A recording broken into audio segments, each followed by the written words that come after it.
Good afternoon, everyone. Welcome to the Transportation and Environment Committee. Today on the agenda, we have Bill 1621, the Building Energy Use Benchmarking and Performance Standards. I want to thank everyone who's been working on this important legislation. That includes the advocates, the council staff, the executive staff, the residents who have sent us correspondence. I want to make clear at the beginning, as I have before, I very much support this legislation. I want to enact it as quickly as possible.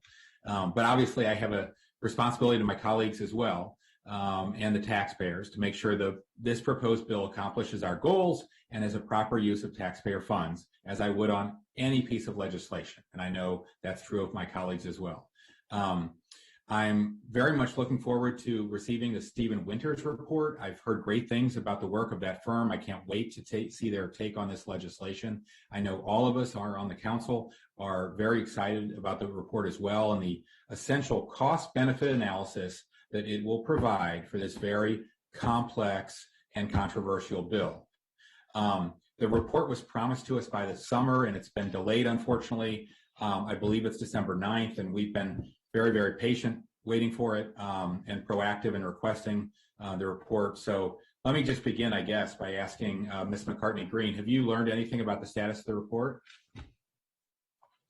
Yeah, from our last meeting, I do know that DEP has it under review and looking through it. And DEP's received the report? From my understanding, the report is not final. It's not ready, but there are some might be available just for under their review.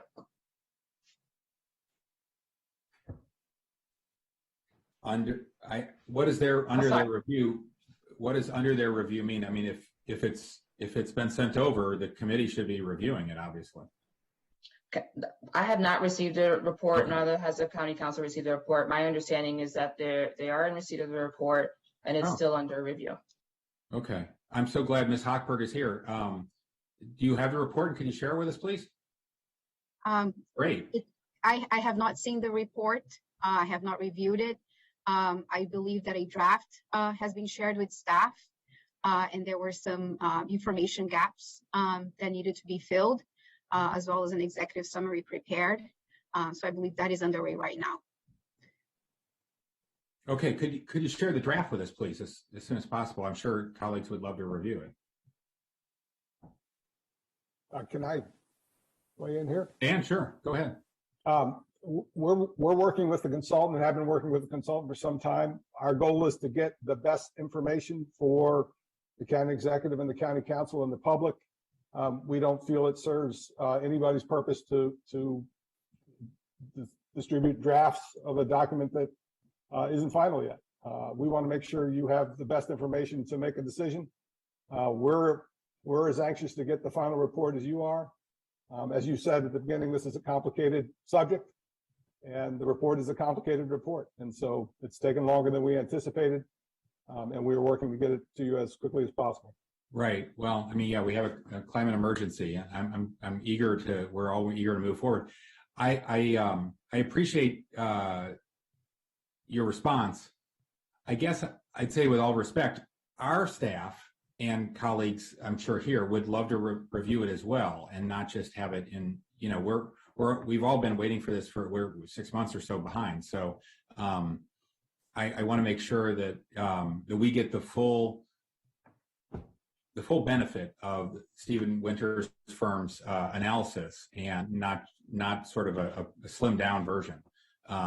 So I hope you can send us the draft as quickly as possible and let our staff as well review it while your staff on the other side of the street are reviewing it. Certainly it's a product, you know, it's in the possession of the taxpayers. The council obviously funded the report, and we're all eager to move forward on this. This bill, you know, shouldn't be waiting any longer than it has to be. So I really don't want, you know, delay at the staff review level to hold it up. I'd love to take a look at it myself as soon as possible, and I'll clear my schedule to do that. We will send it over as soon as it's available. When do you think that'll be? It sounds like you already have it. Oh, we do not have a final report. No, we're still but you working have a with the draft. consultant. Will you send over the draft report that the council funded? We do not have a draft report to send to you. No. I thought Ms. Hochberg just said you had a draft report. We've been working with a consultant on the report. We do not have a report that's ready for public release. I'm confused by the desire to have an unfinished product out for discussion. We're trying to get you the best data that we have available, and it's not ready yet. So you wouldn't want us to send you a half-designed building or any other study that was not complete. No, I didn't. I don't think I said anything about the discussion. I just think council members, I certainly this one, would like to be as informed as possible, as quickly as possible, since we've been waiting so long for this. So, And we're working to get you the report as quickly as possible. okay, so you haven't seen a draft. Ms. McCartney Green, is that your understanding as well? My understanding that it was under review, and so I'm not sure of what parts of that draft is under review, but my understanding is that there's some context and just not sure exactly what that fully entails. All right, this is all very, We are all very prepared. unusual. Afternoon, if I may, Yeah, sure. just to jump in, we are prepared this afternoon to provide an overview of the methodology and the approach and the purpose of that technical study, and it is intended to inform the regulatory process, but we do have some slides on it this afternoon if it's helpful for you to start understanding the context for that report. Yeah, sure. We're happy to look at your slide. I bet we all understand the context. I think my guess is more interested in the content. But we certainly need to see, an uncensored version of the report before we move forward with the legislation. That's going to inform the cost benefit analysis that we have, at a serious level for any bill of this significance. But anyway, yeah, we're happy to look at your slides. And to continue to work on the bill and get as far as we can. Ms. McCartney Green, do you have comments at the beginning or before I call in any colleagues? No, I do not. Councilmember Reamer. Thank you. I've been less involved in this conversation about the Winters report. I don't fully appreciate why it is more germane to the legislation than to the regulation. Could you talk to me, Sam? Stan? Who's Sam? I don't even know. What is in this report? I hear so much about it. Apologize not being the chair. I haven't been as immersed. I think Councilmember Reamer, you framed it correctly. The report is critical to helping set the standards, which will be set by regulation. The report itself is not fundamental to adopting the legislation. So that we've been focused on making sure that when the council is considering the standard, which they're not doing with the legislation here, that we have the absolute best information available. And so we have not, we view the report as critical to that part of the process, but we think that legislation can be passed without the BEPS technical report, as we refer to it. And tell us more. What will the technical report help? So the report, and that's as Ms. Hochberg said, we have some slides that describe what the report does. It looks at the building stock in the county. It talks about breaking buildings into groups, logical groups. It will establish the standards that could be set to achieve certain levels of energy performance in buildings. And that will have cost ramifications, level of effort ramifications. And so we want to be able to give the council options because we assume you will want to look at the impacts of setting the standard at different levels.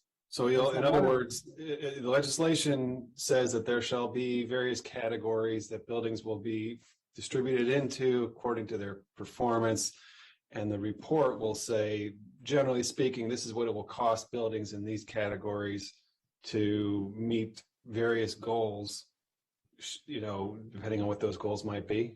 Right, on a broad scale across the building stock. And then we have some case studies that examine buildings in certain building types to give you an idea of what the level of effort will be to go to a certain level to a different standard for different buildings. And when we in our conversations with Stephen Winter, we had conversations about setting different target levels of performance. And we felt like there was a too big a gap between the most stringent standard and the most lenient standard. And we wanted an option that the council might want to consider. So we asked them to go back and look at that. So that's what they're doing now. And that involves, again, with case studies, you're looking at specific buildings. It involves some detailed work on specific buildings, and that takes a little bit of effort and time. Are you modeling actual buildings in Montgomery County? Well, we're modeling the broad scale of, or the broad spectrum of buildings in the county, and then we're doing case studies with individual buildings that fall into certain building types. And so, to the extent we can do a desktop kind of audit of a building, that's what the contractor is doing. Yeah, it won't answer the question about the cost on every building, because every building is unique, but it gives an idea of the range of implications of setting the standard at different levels. But Stan, sorry to jump in, but I think that would be really helpful at helping us understand the implications of the bill and all the anxiety that it has generated in the community. I know the bill aspires to start with sensibly with the lowest quartile of the lowest performing, least efficient buildings, right? Do you have a list of which ones those are? No, the building. Okay. That's not the framework of the building. Okay. The bill. Okay, correct me. Can you tell us which buildings it would start with in Montgomery County? Do you have a list of them? It would start with every building that's over 25,000 square feet, commercial or multifamily building over 25,000 square feet. Do you have a list of the affected ones? Since we have a list of all the buildings in the county and a lot of detail and information about them We do. in multiple agencies, permitting, DHCA, et cetera. Do you have a list of which buildings are affected? Because people are understandably asking that. We do have an inventory. How is my building affected? Is my building affected? What's it going to cost me? That's what people want to know. We do have an inventory of buildings that are greater than 25,000 square feet. Mm-hmm. Most building owners know if their building is greater than 25,000. Oh, sure. So it won't be a surprise to most building owners. Could you share that with the committee? We can share the building inventory with the committee, certainly. All right. We publish, Councilmember Hucker, right now, our building inventory for the current benchmarking law, which applies to buildings 50,000 square feet, is published on the DEP internet. Every year we publish the results of benchmarking. So that data is publicly available. So Stan, can I ask, and please return to whatever point you're going to make, but I just want to get it out there and you can maybe address it. And then the report will also tell us what the estimated reduction of emissions is from achieving the goals based on a sample inventory of the existing stock. Right. So depending on where the standards are set for each building class, we will be able to estimate the greenhouse gas reductions from those buildings. Yeah. By class or by building?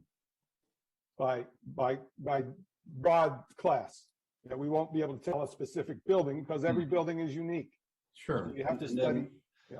As a result of that, we will be able to say in a general sense, okay, buildings that have these characteristics, there's a broad estimate of what it would cost to meet compliance, and there's a broad estimate of what the emissions reduction will be from that. Yes. Will it say anything about who pays for that, or is it all assumed to be building owners? Well, so the discussion you had prior to this one about the Green Bank and what their ability is to help finance that's part of the equation, right? Right. They will play a role in that. Some depending upon how efficient a building is right now and where the standard is set, some buildings won't have to do anything. Right. Some buildings will have to do operational improvements, and some buildings may have to make significant upgrades. Again, and as we see that information, that might help us think about finance tools. Yes. I mean, one thing here is we need to see this so that we can start this process of, okay, there's a group of buildings that it's going to clearly have a significant impact on their bottom line. It's quite a lift for them. You know, are there tax incentives? Are there loan programs like the Green Bank, but maybe there's even more CPACE, you know, all these tools that are available to support that and make it fair, you know, so it's not just simply a pure regulatory requirement, you know, but there's a bit of a public-private partnership that we will have to develop those ideas, but obviously that's a step in the process once we know what we're talking about. Yes. We believe it's important to pass the legislation to send the signal that, number one, that buildings need to start benchmarking, because that's fundamental to this program. The building has to understand its building use. We have to understand its energy use. We have to understand its energy use. So starting buildings benchmarking is important. Buildings that aren't currently benchmarking will have 3 years of benchmarking before they have a standard applied to them. And so we think that's important. That's one reason to pass the legislation now. And we think it's important to pass the legislation as soon as possible, because this is a long-term standard. For buildings that have been benchmarking, we're talking about 15 years before the final standard would apply to them. And in that time, most buildings have to do end-of-life retrofits of equipment, replacement and retrofits of equipment.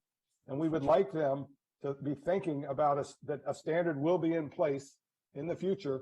So rather than do an in-kind replacement of a fossil fuel-fired boiler, as you talked about in your previous session, we'd like them to think about the more efficient option. And so that's why we feel it's important to pass the legislation.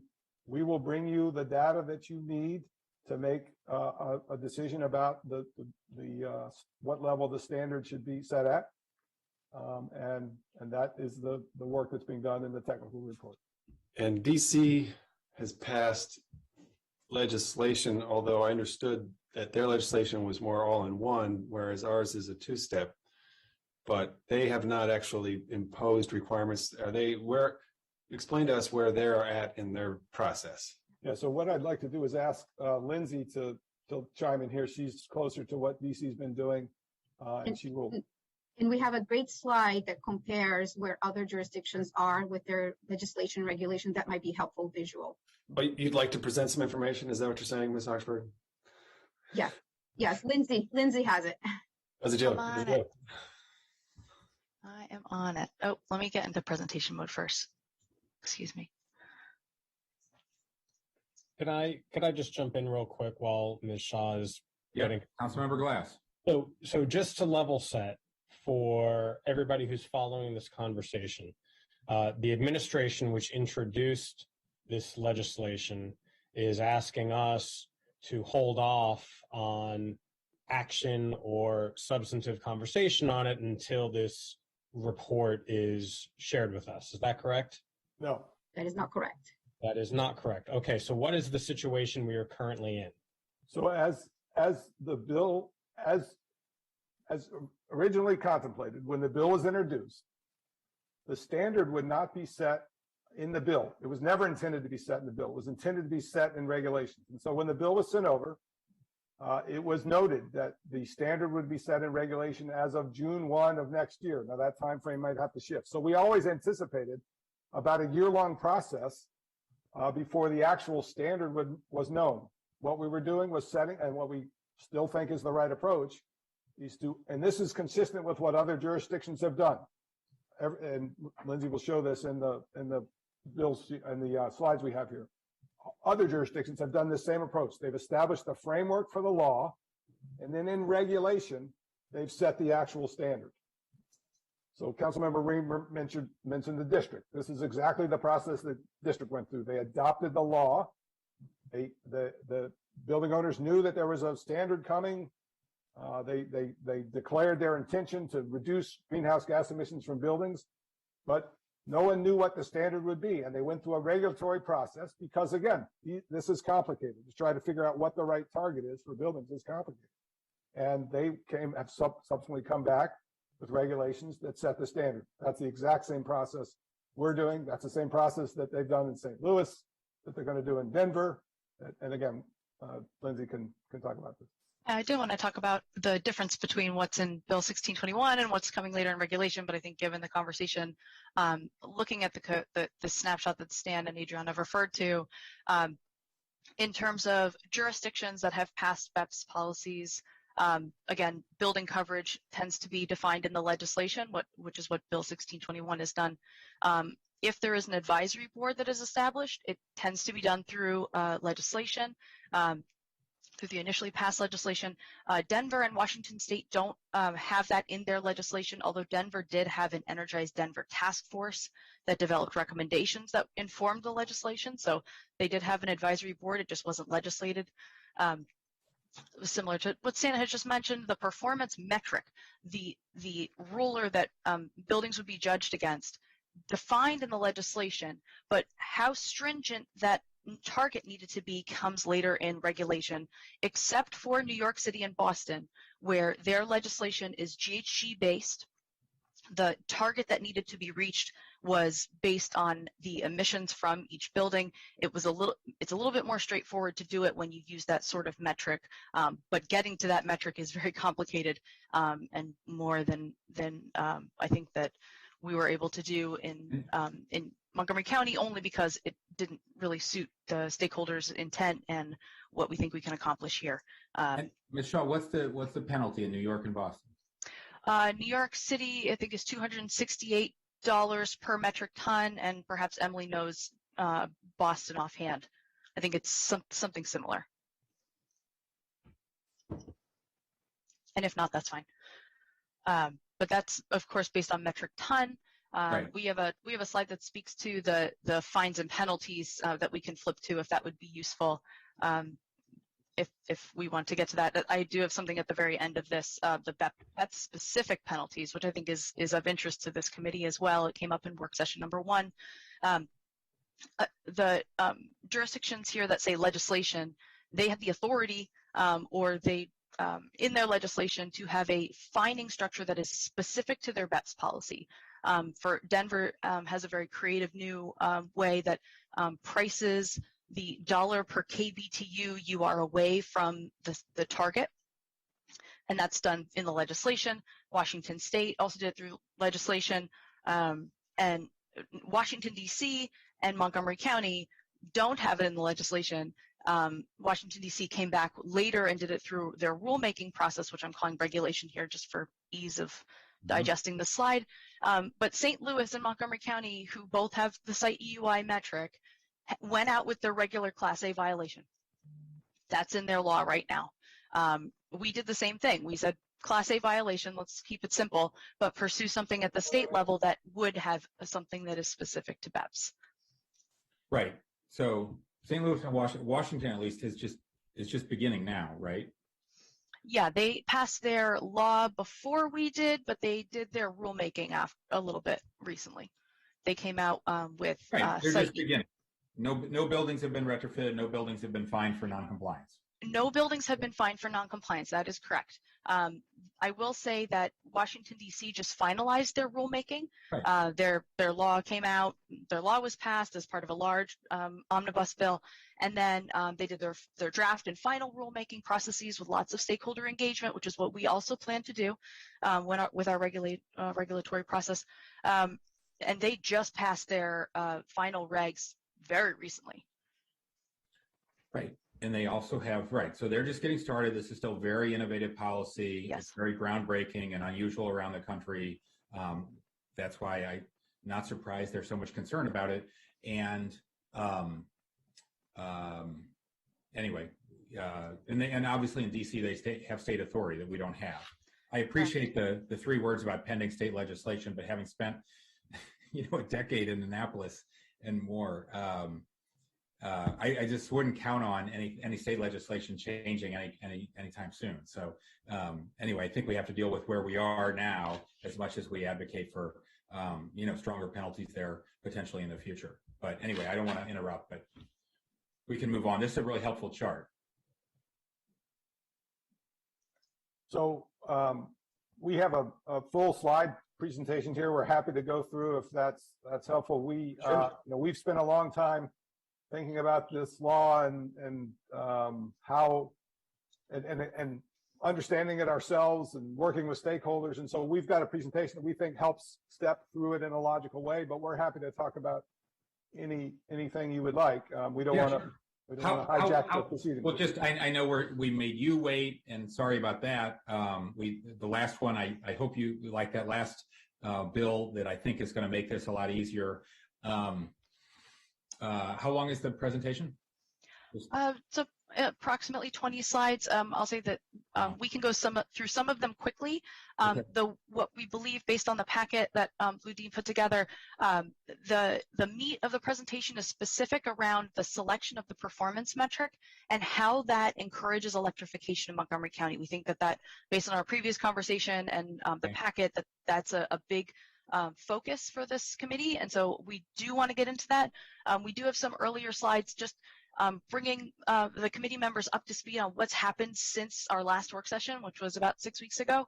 And then, again, walking through some of these slides about what will be done in the bill, what will be done in regulation, of course, focusing on the performance metric, the timeline, and the advisory board, which we realized we got some written feedback on during the testimony period, and then closing out with what is contained in those technical analyses that we're undertaking right now with Stephen Winter and both ICF.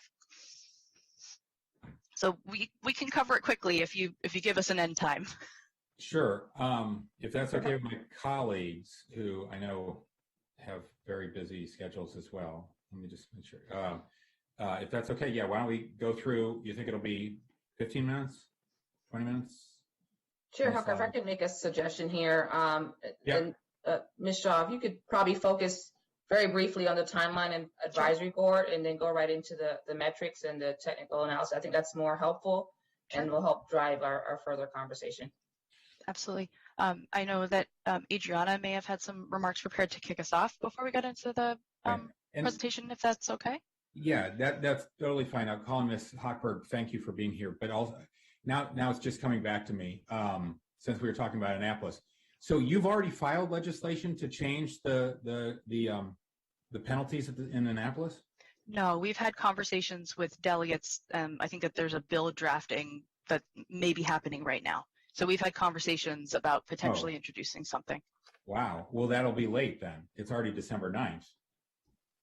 No, yeah, we've talked about it, whether that bill's going to be introduced or not, we're not sure. We also understand that there is a statewide BEPS bill that is likely to be introduced in the General Assembly this year, which would make it easier for counties across the state to adopt the performance standards. But that's not by a Montgomery County representative. That would be great. Yeah. Okay, so we haven't introduced any legislation yet. And even though the deadline was a while ago to introduce a local bill, the penalty is what it is, $1,000. And there may be state legislation, but that, my guess, is a multi-year bill, but I'd love to see it pass. Okay, that's where we are. Ms. Hochberg. Thank you so much. I was going to introduce my colleagues. I think they've now introduced themselves. The one thing I'll add is that there recently has been some nationwide attention on building energy performance standard policies. White House Council of Environmental Quality staff have been hosting some meetings with jurisdictions across the country, including Montgomery County, and they believe that BEPS policies have the potential to increase energy affordability. It can serve as a driver for equity, as well as provide workforce benefits, and that these would be local jobs created in our respective jurisdictions that implement BEPS. So I just wanted to share that point of information, but yield my time back to Lindsay. Great, thank you. I just wanted to very quickly go through some updates that have occurred since the last work session in this space. You may have heard that the Maryland Commission on Climate Change approved the Building Energy Transition Plan. That is very exciting and in line with our approach to building energy performance standards locally, particularly setting standards, going for all electric buildings, a gas transition plan. So very exciting work coming out of the state related to that. November 18th, the executive sent over the 2020 Montgomery County benchmarking report over to council. Thanks to Emily Curley's tireless work, We have a 92% percent reporting rate in 2020, which is phenomenal. And we've just moved forward with issuing citations to folks who have not reported and working through the court process with that. Hey, Lindsay, I hate to interrupt you, but Mhm. I get quite questions and complaints about this all the time from building owners who feel like I've been sending in this data for years. What the hell did they do with it, is what they say. I never hear anything about it. It costs me money. I'm all for saving the environment, but what do they do with it? Why am I doing this? Can you just make that clear to everybody who's listening? Sure. So as you can see in the report, there's some phenomenal trends that we've seen in buildings improving voluntarily over time, either because of the benchmarking law or because the access to the green bank capital or utility finance. It's hard to pinpoint the exact reason why buildings are improving, but you can see over time that buildings are improving and reducing their utility bills. It also gives building owners data and trends of their own to make decisions with the green bank or other entities to say, okay, I can see, wow, my trend data is not where I want it to be. I can use that data to start making decisions. I will also say that in the past 2 years, we've been sending building owners scorecards to let them know how they're performing and how they're doing compared to their peers, and estimates on if they reduce their energy by 10%, what their cost savings might be on their utility bill. So we've of course refined that scorecard template over those 2 years. The first one that Emily did was great. We're working with a database consultant now that has a template that we've used that's been really impactful. We've gotten great feedback on it. So, and I'll also say that the benchmarking data is foundational to BEPS policy moving forward. That data is crucial to have local level information about how our buildings are operating and where they need help. And we would be happy to come back and give a briefing specifically on the benchmarking report and the benchmarking policy that's been in place for 6 years. I think that would be a good use of time. Thank you for offering that. I would love to do that. I think it'd be very helpful to removing some of the concerns about this. Thank you. Sure. And we've linked to the benchmarking report in these slides, and we can send them over. It's really a nice report. For a county government report, it's really nice. It's very eye-catching and communicates a lot of information very well. The big news is that the city and county of Denver has passed BEPS. So we will no longer be the first county to pass a building energy performance standard policy. They used the same trajectory model that Montgomery County stakeholders and IMT developed and worked its way into IMT's model ordinance. They offer a site EUI metric with a renewable energy credit, passed unanimously through their legislating body, and their rules and regulations are coming later, mid next year. So very excited for our peers in Denver.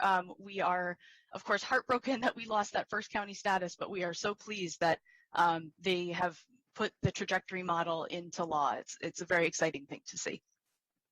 And of course, we've talked at length about some of the technical research that we're doing. So just again, I think that we've talked through some of this, so I want to move on in the interest of time, but just clearly outlining what's covered in the bill. There's a lot of meat in Bill 1621. We put a lot of thought and effort into how much energy is put into that bill versus what's coming in regulation. And while a lot's coming later in regulation that is extremely important to the policy implementation, there's a lot in Bill 1621 that gets us started with communicating with building owners about energy performance early. This is a long-term standard. We have a lot of education to do. We have a lot of good examples and tried and true methods based on what we've done in the benchmarking law. So we're looking forward to putting that into practice once Bill 1621 is passed. So moving on, so the timeline that's currently in Bill 1621 looks something like this. Given that the bill has been under consideration for some time, we envision that some of these timelines will need to bump out. But again, the sooner that we can start educating building owners and getting them on the path to success for benchmarking, the more successful we'll be with the BEPS program moving forward. The big takeaway here is that this is a long-term standard. We have deadlines that the final standard isn't until 2034, 2036, 2037, based on the phased-in approach where buildings that are currently benchmarking are the ones that would have to comply with BEPS first in 2026. Then the newly benchmarked buildings have 3 years to benchmark their buildings, get a good understanding of how energy is being used in their buildings before they get a baseline to enter into the BEPS program. So just a very quick snapshot at the speaking to Mr. Edwards' point earlier about the long-term nature of this policy. Of course, we love to look at what other jurisdictions are doing compared to Montgomery County. Right here, we've got that trajectory model. We've got a long-term target with 4-year interim check-ins. Denver has that long-term target with 3-year check-ins. Washington State, St. Louis, and Washington, D.C. have their standard for approximately 4 to 5 years, and then they reevaluate their data, set a new standard. New York City's and Boston's, because they're that greenhouse gas-based metric, it does ratchet every year that they have to comply. The limit does get stricter every 5 years, but they have to report annually. They're judged on that. So I want to move on quickly, but are there questions on the timeline? Anybody on the timeline? Okay. I want to move on to the Building Advisory Board. I know that there were a number of comments on this related to the written testimony and verbal testimony that we received. This advisory board would advise the county on how to implement the BEPS policy. The members would be recommended by the county executive, appointed by the county council. So this is another bite at the apple that county council gets to affect who actually sits on this board. So that's an important piece of something to take away here, that this would go through the regular boards, committees, and commissions process. We're building into a process that already exists. 15 voting members serving 2 3-year terms. We've got a variety of industries that are represented on that board. It's just one thing to note, it's a should include, not a must include. I know that came up on the last work session too, that there are industries that are recognized, but that doesn't necessarily exclude anybody from participating on the advisory board. And so once the legislation is passed, we'll be able to start putting that board together to help us with the first big task, which is advising us on draft regulations. So we are excited for Bill 1621 to become law, so we can get working on the next phase of this process. And again, quick snapshot of other jurisdictions. Not everyone finds value or the need for an advisory board, or potentially doesn't have the authority to have one. We do. We think that it's important to hear from the regulated community and give them a seat at the table when we are helping implement this law. That's how DEP does our best work. So we really appreciate that model. And again, most boards tend to be in advisory capacity. The government is still the ultimate decision-making authority, but hearing from the regulated community at the table makes better policy. So we do think that that is an important element of our law, is that they're in an advisory capacity. Glad to hear you say, yes. I'm sorry? Glad to hear you say that. I agree. It makes our job easier. Cool. I would like to turn it over to Emily Curley. She is our newly minted certified energy manager on the BEPS team, and I'm excited to have her present to you on our performance metric selection and how it impacts electrification. Yeah, thanks, Lindsay. I'll touch broadly on the standard, and then we'll get into sort of how that interacts with the standard setting and electrification.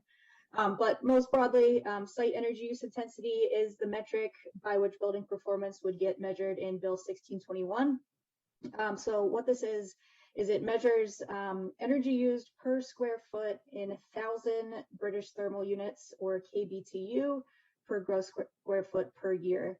So BTU is just a common energy metric that we use, and we can convert any energy used in the building, like electrical kilowatt hours or natural gas therms, convert those into a common metric, add those together, and then we can get the energy intensity per square foot when we divide those. So in the bill, we've specifically noted that we'd use a net normalized site energy use intensity number. And so we're planning to use the weather normalized site energy use, which is already provided by the Energy Star Portfolio Manager tool. And any solar meeting the requirements that we outlined via regulations would be deducted from that total. So we're left with a net site energy use intensity that credits that on-site solar use. The BEPS working group, we've mentioned this a few times, they favored site EUI as the target. They found it to be a simple number to collect, clear to calculate and communicate, and it also measures energy directly within the owner and their tenant's control. So to speak to some of those benefits, the site EUI measures actual energy use used on site. It's directly calculated from utility bills. There's no converting really into other metrics that the owner would need to pay attention to, just kind of straight energy use per square foot. It is available for all building types, which is not the case for some other metrics like Energy Star, and it controls for building size, so we can start to compare buildings within a property type. I think what was most important to the stakeholders that we talked to is that it measures the energy use directly controlled by building owners and tenants. And finally, it does incentivize efficient use of electricity and encourages electrification. And like I mentioned, we'll get into that a bit more in a few slides. Slight aside here, but it did come up in our last working session, but there's a question about how the age of buildings might reflect their relative ability to meet a performance standard. So I took this chart from benchmarking data from 2019, and this looks at offices. Those are the most reported property type in the county. They represent about half of the square footage that we get reported currently. So focusing on this group really helps us to look at data trends. So what we found is most offices that are being reported today were built in the 1980s, but somewhat surprisingly, the oldest buildings, those built in the 1950s, followed by those built in the 1990s, have the lowest median site energy use intensity, at least as of the 2019 benchmarking data. So, they're not necessarily disadvantaged. Obviously, a number of factors can influence this: construction techniques, amenities and technology in the building, how it's operated and maintained. But we wanted to follow up on that question that was raised last session. Okay, moving along. This looks familiar at this point, but just to compare what other jurisdictions have selected as their performance metric. A number of others have selected site energy use intensity. So Denver, Washington State, and St. Louis have selected site UI. Washington, D.C. is using Energy Star score or an equivalent metric, and then CO2 emissions are being used in New York and Boston. In all cases, the performance targets are set by building type. So this really goes back to that point that different types of buildings use energy differently. Doesn't really make sense for a hospital and a worship facility to have the same target. There's just, different uses for those buildings. So like we've also talked about, most jurisdictions are still working to establish their numerical targets and doing that through regulation or rulemaking. We've listed out some of the strategies that they're using here to basically inform those numerical standards. So Denver, again, has not yet released the numerical site UI targets, but they're hoping to set them such that they realize 30% energy savings across all the covered buildings. Washington State is looking at a target 15% below ASHRAE Standard 100, the 2018 version. St. Louis is setting their site UI at the 35th percentile, such that 65% of buildings have to improve. And again, they're resetting that every 4 years. So in theory, every 4 years, anyone below that 35th percentile will have to improve their building. DC looked at median Energy Star score, buildings below that needing to improve. And then New York and Boston, again, it's a little different using a greenhouse gas emissions standard, but those ramp down over time on a square foot basis. All right, so switching gears a tad, I want to talk through a few slides that just describe how electrification and site UI work together. So this is, I'm sure, background for everyone, but buildings use fossil fuels in the buildings for like natural gas, fuel oil, propane, diesel, and they use those for heating, cooking, hot water heating, and oftentimes backup power. So it's important to remember that these systems can be replaced with more efficient fossil fuel using systems, but they'll always use fossil fuels to create that heat or hot water. So when those are combusted, they will continue to release CO2, worsen indoor air quality, and everything that comes along with that.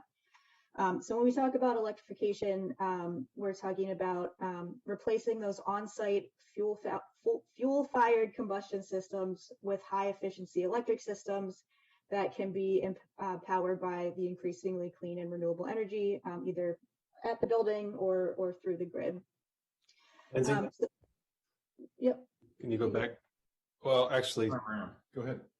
maybe you're going to talk about this, but I want to make the point that the on-site energy generation through the boilers and furnaces it's a share of the building's energy use, but getting the building sector to zero emissions requires a lot more, as you know, as we've talked about, than even just electrification. You have to get the whole grid to zero emissions. It has to be pulling on a zero emission grid. And that's why we have to have a massive expansion of solar energy and wind energy to power a clean grid in Maryland. Otherwise, we're just substituting natural gas fired furnace in a building for a coal fired electrical system in the grid. And when you look at the helpful chart about getting to zero that's in the climate action plan, it's not so apparent that a lot of the gains to be made come from a transformed grid in the building sector. It appears, I think, for some that it's just changes that happen at a building, but it's actually a combination of changes at the building level and changes at the grid level that make getting to zero possible. So that's why I am never going to stop saying, if our allies in the climate action community don't fight aggressively for clean energy powering the grid, this isn't going to get us very far.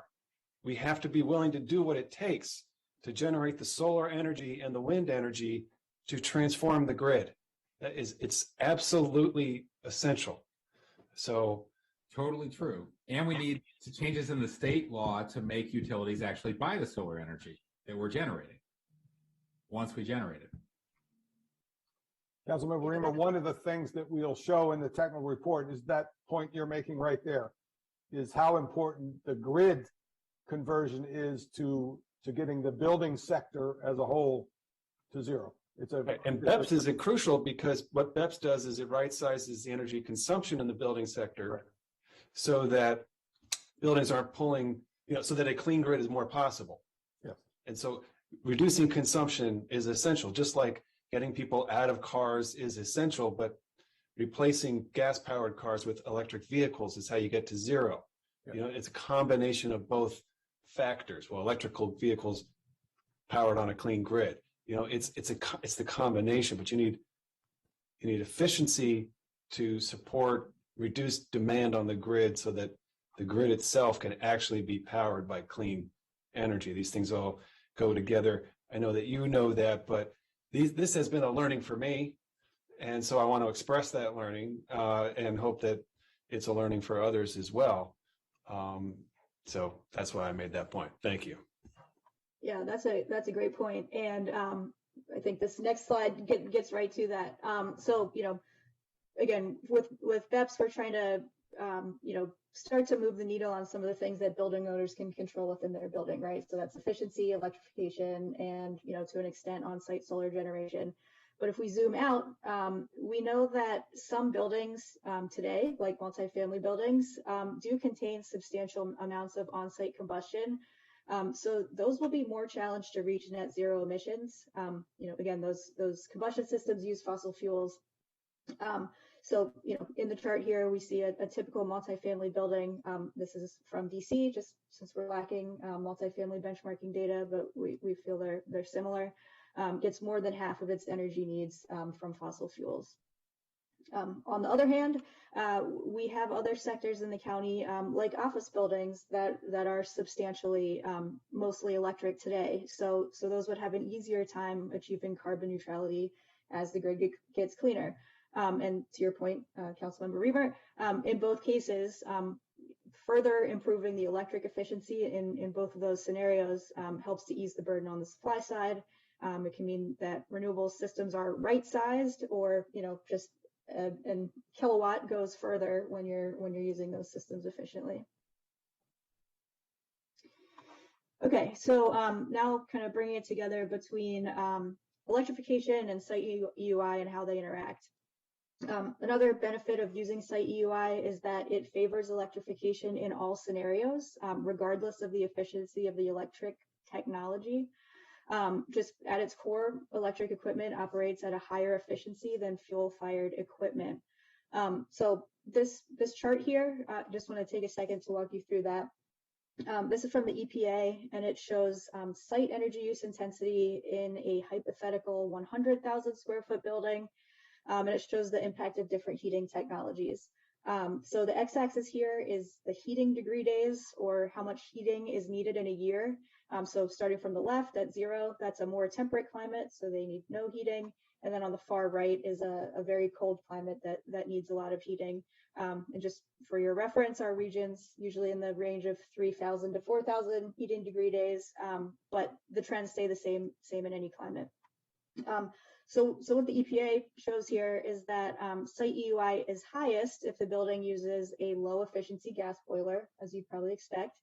And so while the building could switch to a high efficiency gas boiler, those orange dots, you do see a reduction in site energy use intensity. But even if you were to move to electric resistance heat, which is not a terribly efficient technology, you're still reducing your site EUI in that scenario. But obviously the kind of preferred pathway there is a high efficiency electric system, like an air source heat pump, which is shown in the yellow there. So that's what we mean when we say that site EUI always favors electrification. And especially as we look at how we set the targets, if we were to select a low site EUI target, that means that, some buildings may have to look at electrifying some or all of their energy uses to reach a low target, just because efficiency of combustion systems can only get you so far. Okay, so again, tying this all together, so we know site EUI targets can be set on a spectrum, between higher site EUI and lower site EUI. But that's going to have impacts in terms of, a lower site EUI is most likely going to lead to higher costs and potentially more effort for buildings. So I just want to walk through a couple of scenarios and just see how this works. So first scenario, business as usual. If we have no BEPS or adopt a very lenient BEPS, owners can continue to pursue efficiency voluntarily. It's not zero cost. We know building owners are already investing in their buildings. They're doing maintenance, repairing and replacements. They're welcome to take advantage of incentives and financing like those available through the Green Bank, but they have no requirement or little requirement to do so. And like Lindsay mentioned, we have seen consistently benchmarked buildings reducing energy use about 2% a year. So that's great. Some people are doing this voluntarily, but that may not be the speed that we need to get to our greenhouse gas goals.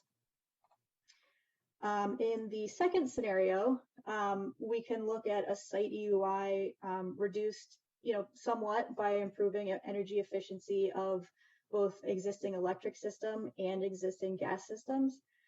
So this kind of target would typically provide building owners with a lot of different options in terms of the energy efficiency measures that they could employ. So they would probably have a lot of different packages to choose from to, pick one that works right for their building. Again, you could see the orange triangle getting bigger.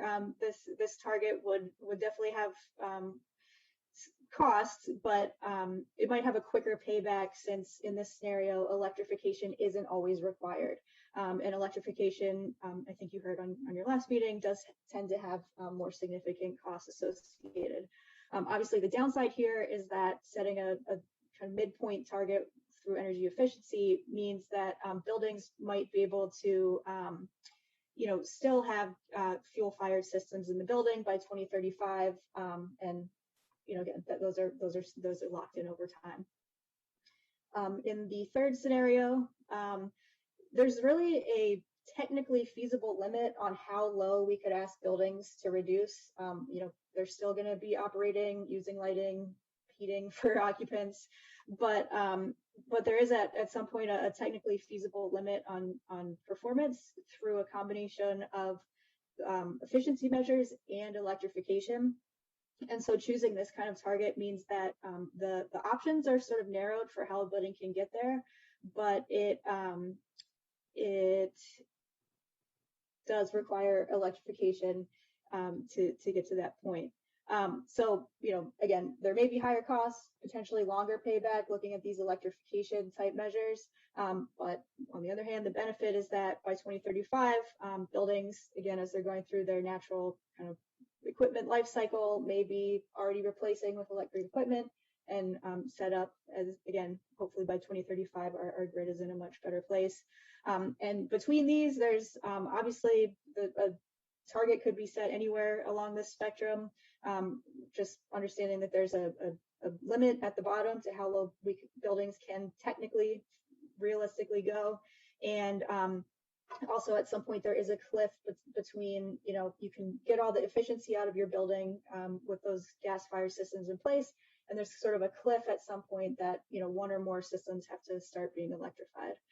And again, this is something that our BEPS technical analysis is starting to look at, those different options. I know that was a lot. I'll pause, and thanks for your time while I went through that. All right, colleagues, questions? Okay, I think you keep going. I don't see any requests to speak or questions. Thanks. Okay. So we wanted to close out today with a touch on the technical analyses, purpose and methodology. And I think that we have covered this, so we could get through this fairly quickly. We are undertaking two research efforts right now. One is commonly known as the Stephen Winter Report. We call it the BEPS Technical Report. That is intended to inform our regulations such that site EUI recommendations that are technically feasible with today's technology and the impacts of those recommendations countywide through modeling and looking at specific county located buildings through case studies. So we're doing modeling to find out, Emily mentioned this earlier, the technical feasible limit on what we can achieve.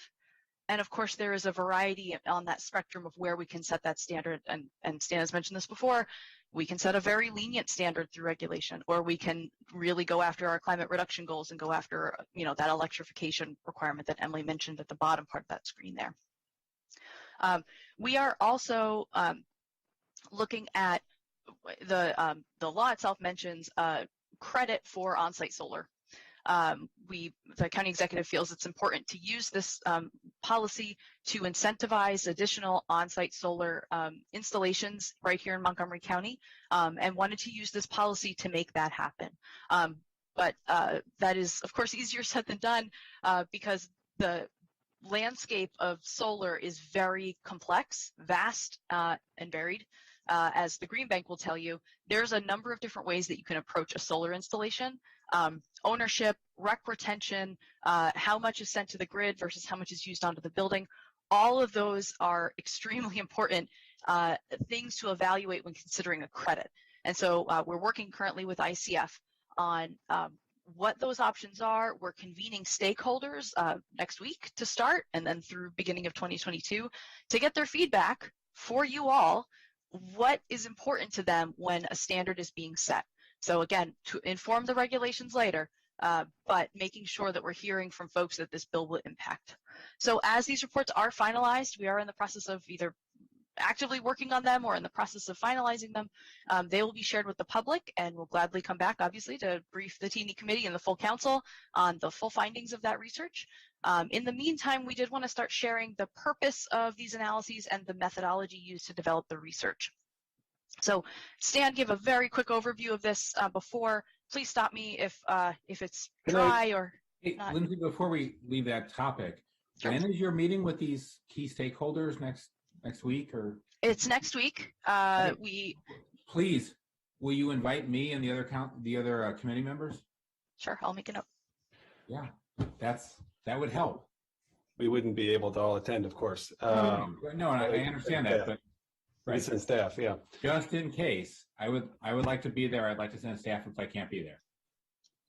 Okay. Can I just ask, I did have an amendment. Please, yes. I think it may have been on a topic we just kind of whipped right through there. I have another slide on it, but I can jump ahead if that would be helpful. You have another slide on the topic that I want to do my amendment on, or? On this previous slide here? Do we have your amendment? Let's start with that. Do we have my amendment? I have my amendment. I believe council staff has it. And I could ask Nadine to please share it to the screen if she can. Otherwise, it's very simple, actually. It just deletes 2 words. So we Okay. could go to the section in the legislation as well. If Sure. Ludine, If, do you want to take over slide share? Yeah, Councilmember Reamer, can you be more specific? I'm not sure if I received it in time that the packet was actually published. apologies. If there's a specific part of the legislation I can try to pull up. Thank you. If we could go to page 11 in the packet. Okay, I will share my screen. Page 11. Lindsay, next week, who are these stakeholders we're meeting with? So building owners that have and have not installed solar installers. Which group? Which groups? I'm sorry, which groups? Who's been invited? Who's coming? Who's not coming? I'm happy to give you an update. I'd have to go into the invite to find out who's coming and not coming. All right. Generally, AOBA are they coming? They've been invited. Okay. Yeah, it's the same stakeholders we've been meeting with about all our building policies, Councilmember Hucker. AOBA, building owners, energy services companies, solar installers. Hey, Southern, Lerner, are they all coming? Are they all invited? I guess is the question. We can get back to you on that list. Okay, thanks. Okay. Nadine, if you could Sorry, go Hannah. to. This could is go page to- 11. Am I at the right spot? Compliance standards, number 3. Number 3 under compliance standards. That might be.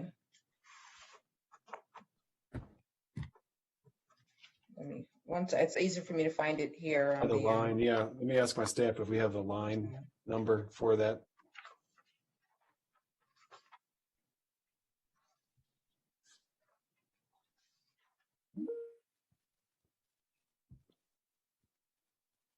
There's a point where we talk about on-site solar generation, and I just want to. Yeah, I know what you're. Let me just see if I do on site. Line 239, sorry. 239. Oh, no, that's not good.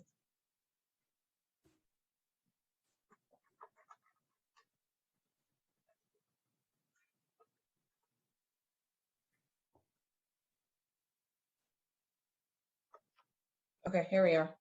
Okay, so, all right, so this would allow for a building to get credit for solar generation, even if it's not on site. Well, what I want to propose would allow it to do that. What the language we see here in front of us says that a credit's only available if you are providing that solar on site. I think we ought to be more flexible than that. And if a building owner wants to do a particular kind of solar project where the generation is off-site, they should be able to get credit for that too. So I would strike the word on-site in number 3. So it says account for solar generation in the performance metric. And my staff has conferred with DEP on this just to get some initial feedback anyway. But Lindsay, have I characterized that accurately? Yeah, I would go as far after doing some initial work with ICF to even take out the word or to swap solar with renewable energy. If we're going to talk about offsite generation, That's a good perhaps point. more than just solar. Yeah, good point. Good point. Why don't we do that? So, all right. So then I'd move account for renewable energy generation in the performance metric. Is that what it would be then? Okay. Sorry, so we're removing on-site and what else? Solar. So, well, we'll remove the words for and on-site and solar. So it'll say, no, not remove the word for. So account for renewable energy generation. Right. Yes. And what we're doing, as Lindsay's described, is we're working with ICF on the ramifications of different approaches here. This can get pretty complicated. We're not We're not suggesting that this is not a good change, Councilmember Reamer. We think this is a good change. And what we want to do, again, is bring you information that explains the pros and cons of taking different approaches. So we think there's positives and negatives to different things. So we just want to make sure you have all that data. But Stan, are you okay with that amendment? I'm okay with that amendment. What this says is the standards must account for, and so when we go to set the standards, we're going to bring you the way we would account for that. And so, Right. so you can imagine someone says, solar on your building. Yeah, Right. everybody I think agrees that would be good. Solar offsite, yeah, that some people would say that's reasonable. How about if I buy wind energy? Right. I'm Yeah. buying clean energy. That's good. But so now we get into how do we account for that? Are we getting people to send us their contracts for wind energy? And so there's issues around it that we just want to make sure are fully understood. Right. Yep. But you're okay with that, right? I'm okay with that In- amendment. Yes. Acting Director Hochberg is here. Are you okay with that? My staff is okay with that. I'm okay with that. All right. And the county executive is not okay with that. Well, not here, I don't believe, right? I'm checking the participants. Do you believe he's okay with that? He supports solar generation and renewable energy generation. So again, he's not here at the moment, but I believe he would support the As amendment. long as it's not in the AR zone, yes, he supports some of it. Okay, great. All right, we'll take your word for it. You're for it. We think he's for this. Councilmember Reamer, I think this is a great amendment. Thanks, sir. So, And Chair Rima, just to weigh in here, I'm going to go back and look at just the county law and the bill itself, but whether or not a definition is actually needed for renewable energy, just to specify specifically on-site and off-site, that may be something that may need to help with clarification if needed. thank you. So, does the chair want to accept Yeah. that without objection, or Without objection, is that fine? it's fine with me? Works for me. Black? The questions I had, Mr. Edwards explained. I just wanted to know what the practical reality was, and it works for me towards our goal. Awesome. Okay, DEP is good. We're all good. Without objection, I think we have adopted that amendment. Thank you. So back to where we were, I guess. I don't know. Sure, I just have a couple more slides. Let me get I to- know I've texted you guys, but council members, how long do you want to go with this? This is obviously a very complicated bill. It's 440. We started late. We're ending late. What is so the Sorry. remaining? I don't think we're going to vote on this today. That's our staff recommendation as well, as far as I know. Council, Ms. McCartney Green. Okay. Correct. Today was not for a vote. It was just for discussion and any amendments for today. Okay. Well, Okay, so usually I'm able to stick around, but because our schedule got a little crazy this afternoon, I would motion for a shorter session. Oh, Do you want to end by 4:45 or 5, or what works for you, Evan? what is the presentation? How many more slides do we have? We can end it in one. There we go. I think that's great. All right, 4:45 is the goal. Lindsay, So, the floor is yours. okay, thank you very much. I appreciate that. Just to close out, I think that we've covered the content and the methodology and the reports enough, and we're happy to provide more detail when those reports are final.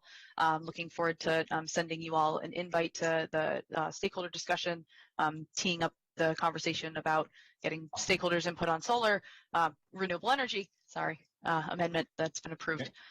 So I just wanted to close out here with some potential future topics of conversation. I think that Ms. McCartney Green's packet leads us to this endpoint, but talking just to close out Bill 1621 discussion about the compliance pathways. How are building owners going to comply with this? What are the tools and resources already available for folks to meet the building energy performance standards?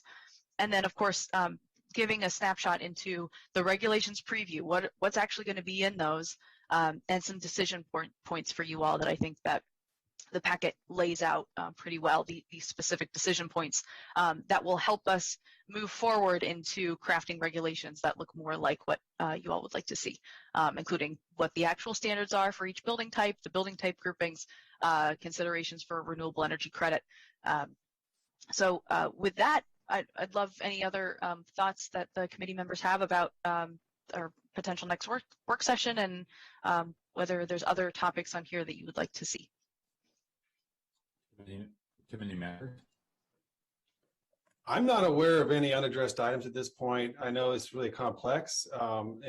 Personally be comfortable with voting it out, but if there's more questions and folks want to continue to dialogue, I understand that.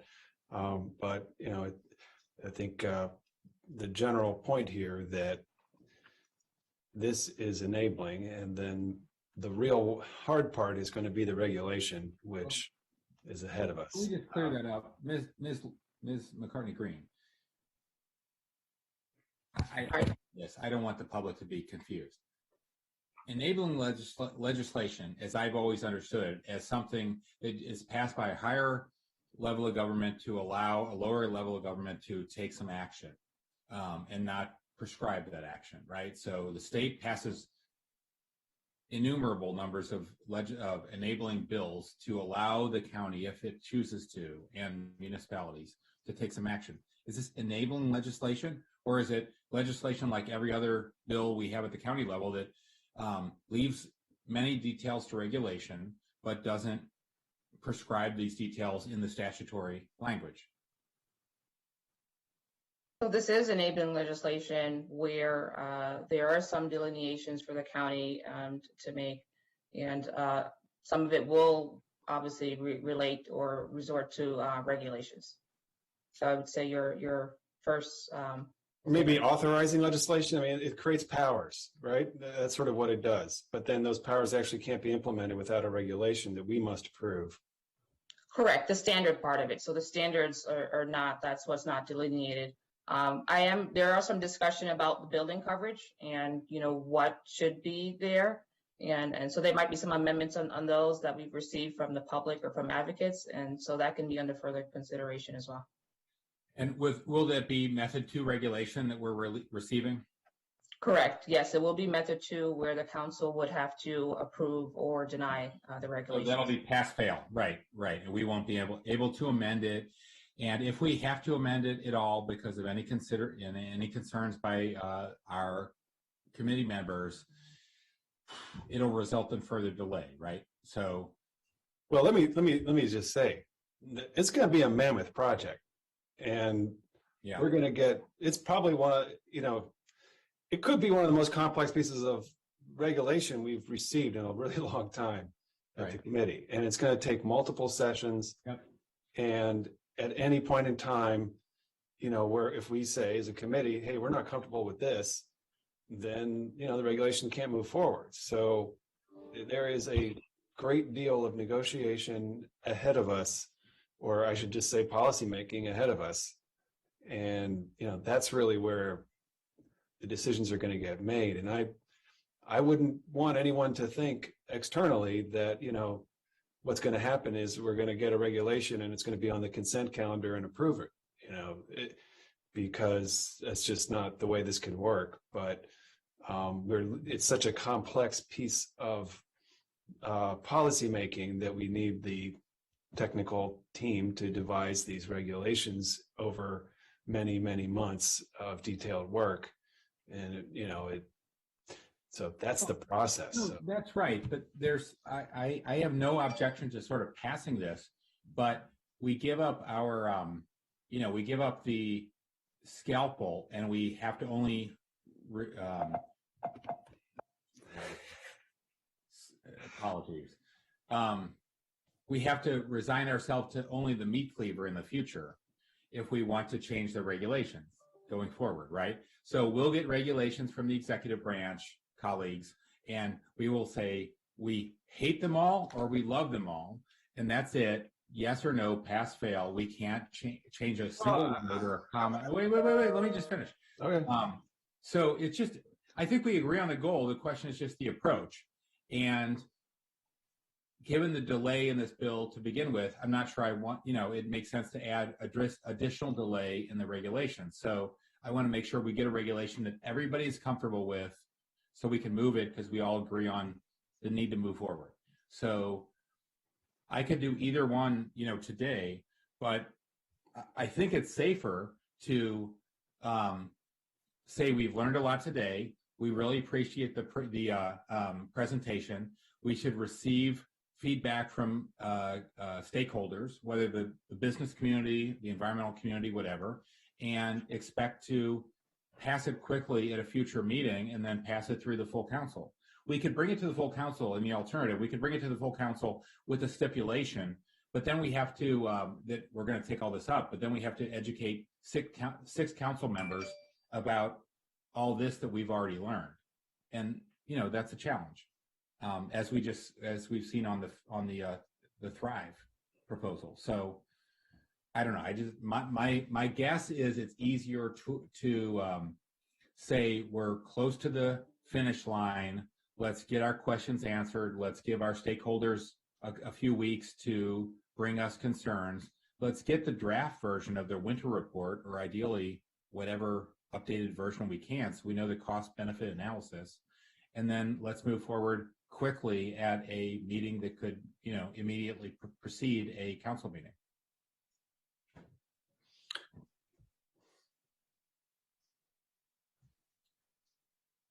So, yeah, so it's a pickle, right? And the unease, I think, as you just noted, is in moving forward without knowing the path ahead. Yeah. But knowing we need to move forward, in which I think we're all in agreement on, and I think property owners in agreement on that too. I think what you just outlined makes sense, understanding that this is still going to be taking time through the full council, bringing 6 council members up to speed. Right.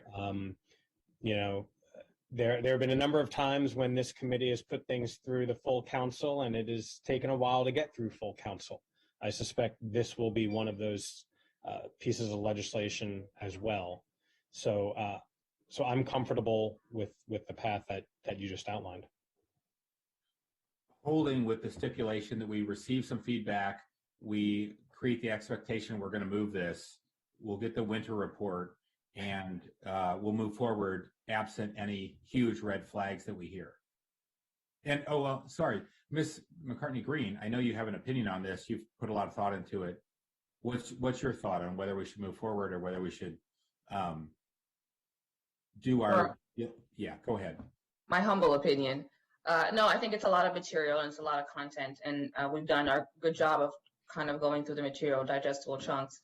But if I, had a recommendation, would be to bring it back to T&E to wrap up any amendments or any other considerations, and to have a complete package to bring to the full council, where it's very clear on the next steps and where regulations should start developing. Okay. Yeah, I concur with that. I appreciate that, Ms. McCartney Green. And, the last thing I want are our colleagues saying that we did not do our due diligence, right, and then dumping all of this at the full committee without a clear recommendation, defined recommendation from us. I think that's what this legislation deserves. I think that's what the advocates who want this legislation want. They want us to make as forceful a recommendation to the full council. Mm-hmm. And the best way to do that is by waiting for all that information. Okay. I appreciate your support for my amendment today as well. Thank you. You bet. And that was the easy decision. Yeah, that was good work on that. And there are still a few issues in the packet, I believe, Ms. McCartney Green, right? So we can hear some feedback. We'll take those up. We're eager to get the winter report, and we'll go forward at the next session. Okay. Well, we learned a lot today, and we really appreciate your hard work. We're all committed to the goal. It's been a hell of a day. All right. Thank you all so much. Thank you, everybody. Thank you. All right. Goodbye.